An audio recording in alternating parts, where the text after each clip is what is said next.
Hello everyone, and welcome back to the Steph Zone channel. If you're joining me here for the first time, I am so excited to have you. I realize it's been actually way too long since I've shown you a try-on of some of the clothing that I've been making, and I wanted to remedy that today. We've had just this amazing run of actual warm weather here in London, and we've just been spending a lot of time outside. We've been visiting different parks, visiting historic palaces, going on long river walks. It's just been a really lovely time, a really inspiring time. So when I haven't been out enjoying the sun, I've been making lots and lots of clothing to wear in said sunshine. Actually, if I look at the pile that I have going here, and to be honest, I'm not going to show you every single thing I've made in the last few months because that's going to take too long, but I think we have a really good mix of stuff. Over here I have, starting with this just a really lightweight, pretty floral skirt.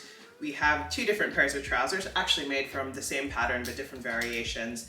And of course, quite a few tops to show you. Lots and lots of patterns in this video, as you can tell. We have a good mix of garment types, so both lots of bottoms and a few different tops, mix of fabric types, knits and wovens, vintage and modern patterns. I'm really hoping that there'll be something for everyone in this video. We haven't gotten to summer dresses yet. I'm not quite there yet, but you can expect those in a try-on over the next few weeks. So I'm very excited to try all this on for you. Don't worry, I'll be repositioning the camera, adding lots and lots of B-roll so you can actually kind of see my full self when I'm trying these things on, but I'm very excited, so let's get into it. So I think it makes sense for us to start from the bottom and work up. So we're going to start with our two pairs of trousers today. I have two pairs of trousers to show you. These are both the Closet Core Onyx trousers.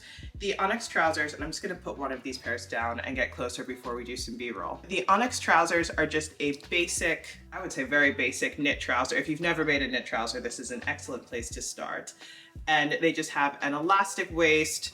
They have long seams down the centers of both the front and the back.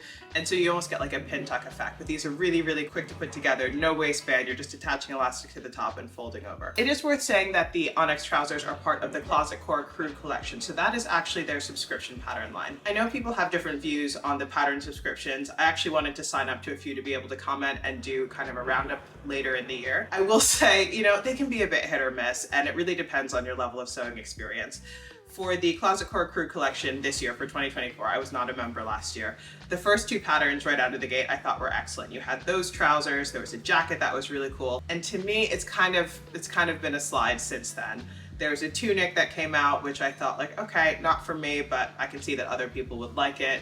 A dress that was similarly, you know, it was okay. It didn't really do it for me. And then the last top, the marble shell top, I just thought like, maybe you're all gonna tell me you love it, but I was thinking like, what is this? Like, I fully don't get it. Anyway though, the Onyx trousers are wonderful. They come in two different variations. So if I back up a little bit again, you can see that this is more of a cropped flare or wide leg version. And then there's a longer pair with a tapered leg. They're both great. For this first pair, I used a green viscose ponte. This came from Minerva Fabrics, and I would say that it was more of a wearable toile. To be honest, viscose ponte is great. It's great for dresses, great for jumpers. It's not the most durable fabric, so if you're wearing this for trousers, the legs are gonna bag out, you're gonna get some pilling, but to be honest, they've held up really well. They're still really breathable. For my second pair, which are, again, these longer tapered versions, I used a Modal ponte from Godmother. This is a more premium fabric, a bit more plush, and to be honest, like I love these. I wear these so much. You're gonna see them a lot in the video being worn with the different tops. They are just more breathable, more comfortable. They don't bag out, so you can wear them more than once, assuming you're keeping yourself clean. And yeah, I'm super happy with these. You can put them together in, honestly, it's a few hours. It's so few seams, especially without the waistband. In terms of fitting adjustments, I did all of my standard trouser fitting adjustments, which is basically grading from waist to hip. And then in addition to that grading to waist to hip, I also do a full seat adjustments. So that is adding length to the back rise. I add a little bit of room to the inner thigh as well while I do that. And I also lower the front rise just because if you got a booty like me, you kind of tend to have a bit of an anterior pelvic tilt. So the front rise is often a bit shorter, and I find that, and you end up with like lots of bagginess at the front crotch if you don't. Overall though, super happy with those trousers. They've just been like a real workhorse, especially on days when I go to the office, which I'm endeavoring to do like 2 days a week. So with that, let's get on to the next make. So next up we have this very pretty floral skirt. I'm just gonna get a bit closer so you can really see. Look how bright and lovely this fabric is. So this is the Mercer skirt. This design comes from the pattern line, and it's just a simple, I would say this is simple for, in terms of expression, it's just a bias cut slip skirt. It has an elastic waist, and if I open this up, you'll be able to see there's basically you attach the elastic, fold it in, and tack it down at the sides. It's a very, very simple project. The Mercer skirt has actually been out for a few years already, but initially the size range on the Mercer skirt was honestly really limited.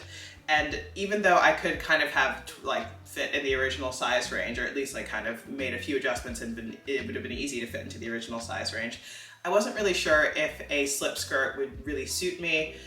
So I never really decided to give it a go. However, recently the pattern line, which is owned by Ira, I believe her name is pronounced, sorry if I got that wrong. She put out a call for testers because she's updating her size range, and I'm just always going to be a big supporter of designers doing that, so I decided to get involved. In terms of construction, again, this is a pretty simple one where you just have a front and a back. The front and back piece are not the same though. And you sew them together and add the elastic waistband and you're done really. What makes it complicated is the combination of the bias cut and of course the slippery fabric that you're going to be using.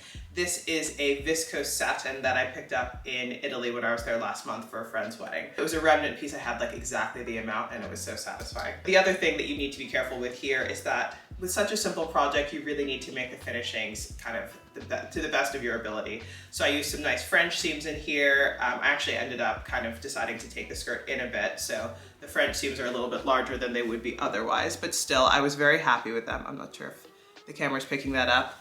And again, just a nice little small hem on this. I wanted to try and do a baby hem. I didn't get it exactly right, and I'm not a master of my rolled hem foot, but I still feel like the finishing on this skirt turned out really well. Switching on over to the try-on now, no other complications when making this other than having to cut out on the floor, which I hated.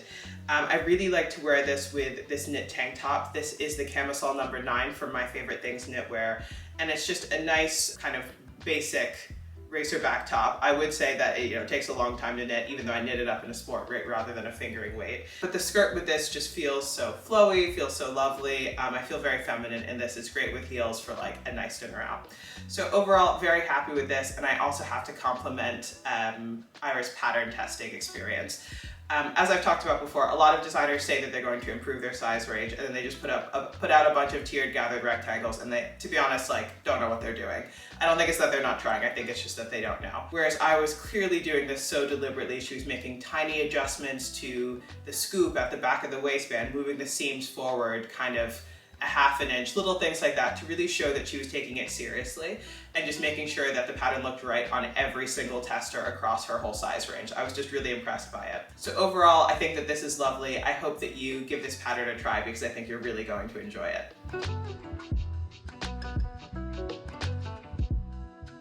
First up, we're going to start our blouse run with the Simplicity 7351, which is a vintage pattern for a wrap blouse. This is another 70s pattern, of course.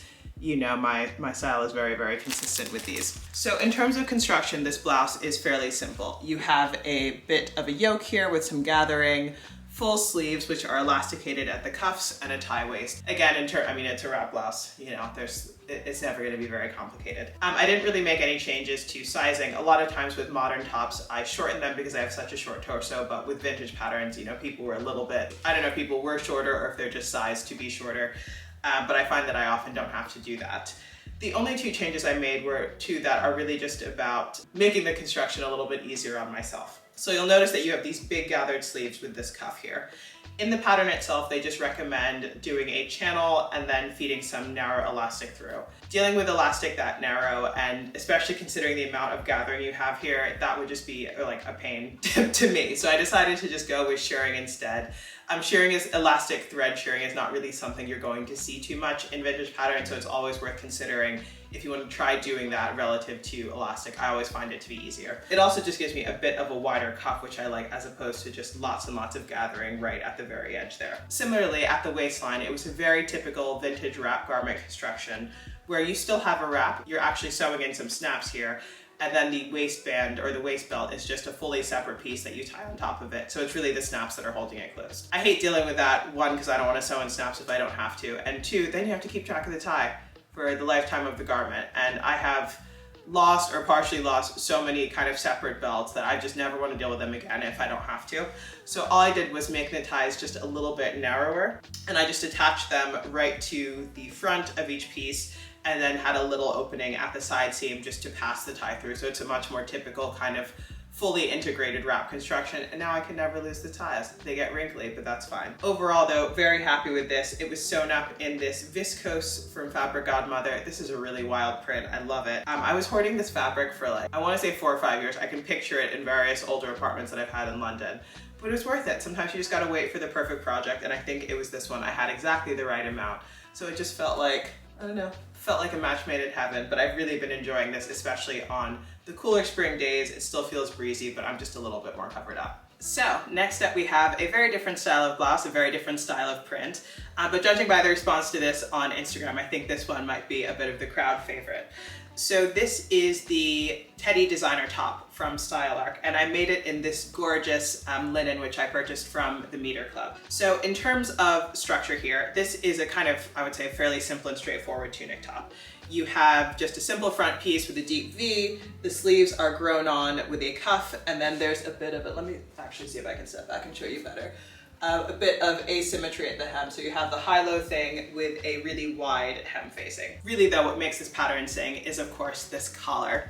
So you have a very deep V with a standing collar, and you can either wear this collar up like so, or I prefer to just fold it down a little bit. I would say that for a top like this, you really want a fabric that has a bit of body. I think that something like a slinky silk, for example, just wouldn't really do the shape of this justice, especially again, you have these wide facing. You want everything to kind of stick out a little bit. It's a bit structural. The fabric that I used, again, from the Metre Club is actually an Zimmerman linen, and I was really saving this for a special project. I'm glad I waited. Always wait if you're not sure how to use a special fabric. I think it's worth doing a bit of fabric hoarding in the short term to get a garment that you feel like is really special. But the weight of it is just beautiful, and the blues that are in it are really what drew me to this fabric. I think that they're so intense. It's washed beautifully. I'm still being very careful with it, probably more careful than I need to be. For those of you who have used Style Art patterns before, you know that the instructions are sparse. And so really what the pattern is giving you is kind of, I would say, order of operations. More than anything else. It's not going to tell you when to finish your seams. It's not going to tell you kind of when to tack things down, etc., etc. The instructions are going to be like kind of a few lines. It's not really a pattern brand that I would recommend for your first few projects, but they do have a wonderful range of designs. They're very, I would say, very modern. You'll see lots of stuff that's like currently inspired by high street shops, etc. So they're a great brand to check out. Just maybe again, don't start with the Style Arc. It's also worth saying that you can again just start with a kind of simple garment like this. I mean, there's very few ways that this garment could come together. Maybe start with teddy top as opposed to something like a trench coat. Overall though, super happy with this one. It's just so lightweight and breezy. And one thing I'm considering is actually lengthening it and just like sort of straight lengthening it, or just drawing straight out from the side seams. Because I think that this would be a really, really nice like beach dress, again, in something like a printed linen. That is something that is kind of top of mind, so we'll see if I make that in the next few weeks. So last but certainly not least, I have one more vintage design to share with you.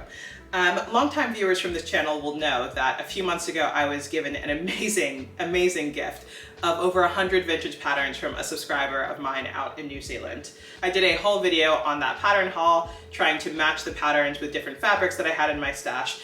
And one thing that I was trying to emphasize was that I really wanted to pair vintage patterns with vintage fabrics as much as I possibly could. I am very pleased to report that I almost immediately followed through on one of the plans from that video. I think I made this top like a day or two after recording it.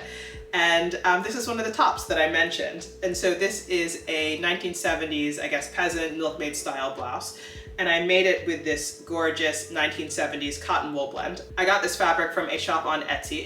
The shop was called Oh So Vintage by Sarah. I'll link it down below.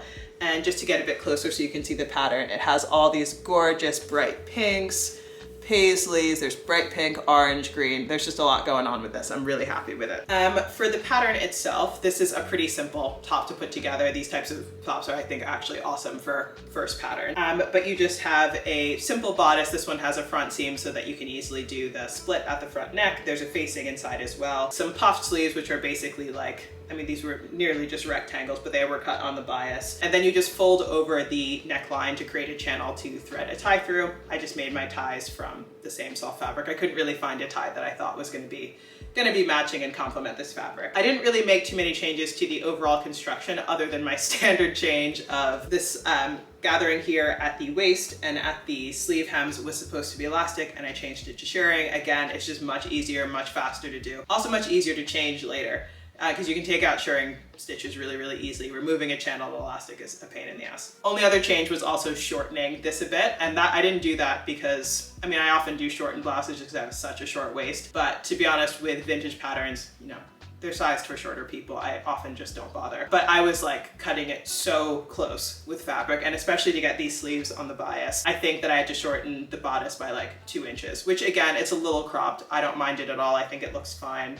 But I think I ended up with like a strip of this fabric left at the bottom edge. I was cutting it really close. So that just makes me feel even more like it was meant to be because I had just enough to get the right fit. I'm super happy with this. I wear it all the time. Only maybe small thing if I have to nitpick, this fabric is probably slightly heavy for this design. It's really like kind of drapey and lovely, but just at areas like here where you have at this front neckline where you have a few layers of fabric given the facing and you're trying to gather it through these ties, it probably doesn't gather as neatly as something like, I don't know, a cotton lawn or a viscose would. But otherwise, very pleased with it. I think I'm just wearing it with the Onyx trousers now because I can't keep like changing my clothes.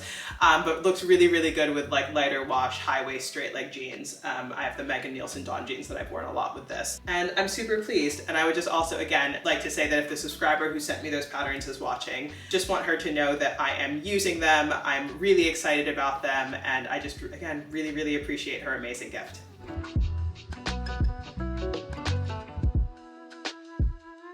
I hope that you enjoyed this video and got inspired to do some spring and summer sewing from your own. I do want to add 2 bits of housekeeping in, and I should have said this at the beginning, but these are just from my last video, which was all about activewear fabric suppliers. First of all, thank you so much for those of you who have gone ahead and used my discount code to order with Funky Fabrics. I actually don't get like a kickback or anything from that, but I've just heard from them that they've seen some orders coming in, and I've heard that some of you are starting to receive your fabric and you're loving it, which makes me so happy. I was so happy that I could recommend a small UK-based business to you all. Secondly, thank you so much for those of you who congratulated me on my engagement. Again, we're really excited about that. So when I'm ready, when I get some headspace, I'm going to start sharing about wedding dress planning because I will definitely be sewing my own. I would love to know which of the garments in this video you liked the most, if there's any patterns that you plan on using, and of course what spring and summer sewing plans that you have, just because I would love to be inspired right along with y'all. I hope you have a wonderful rest of your week, and I'll see you again soon. Bye!